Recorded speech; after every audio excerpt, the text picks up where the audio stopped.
Hello, welcome back to another anime art video. My name is Dennis and I'm a beginner artist, and in today's video I'm going to be drawing Grinjao Jaggerjack. This scene was extremely cool. Ichigo basically grabs Grinjao's hand and says to Grinjao, I think he says, so you'll be disappointed. You're gonna be disappointed if the fight is boring or something like that. And then says, "So I'll kick it up a notch." And he raises his spiritual pressure from where it was up to another level. And when I say from where it was to another level, I mean because they show us the other espadas, and the other espadas, like four of them, three of them were afraid of Grinjao's power. One of them was not. Well, we could say that she possibly was or could have been afraid of his power, but more or less it was like a respect thing for the power that he holds, right? And if we think about it in that way, for them to say that is the person that Grinjao's really fighting uh that strong, it's like two espadas fighting each other. And then after that is when Ichigo catches Grinjao's hand and then says, I'll ramp it up to another level. So he raises his spiritual pressure even after that to another level that they deemed as, like if they deemed him being on that level before he raised his power, then after he raised his power, they would probably, like be really, really terrified of what they see from him. But anyway, let's get into this.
right, I am finished with this picture of Grinjow Jaggerjack.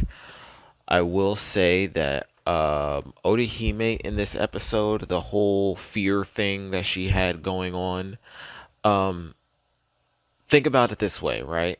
If you're a person and you're like, okay, my brother had this hollow thing take control of him, and in and when he had the hollow take control of him, he didn't see me and he wasn't trying to protect me anymore and blah blah blah, right?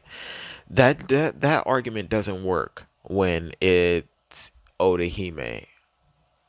I mean, when it's Ichigo, right? You can't use that same argument because he was perfectly fine. He said to you a bunch of directions that would imply that he cares about your well-being, your safety. But the way you talked to him or interacted with him was just of, I don't know if you're here to protect me. I think that you're just here to fight, you know? And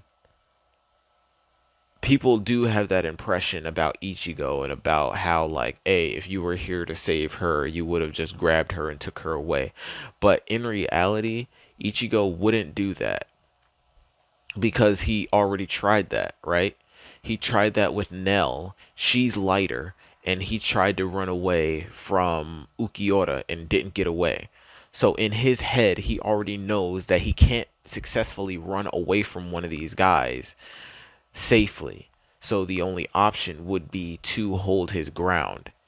So if your option is to hold your ground, it makes the most sense for him to fight instead of just grabbing you and taking you away.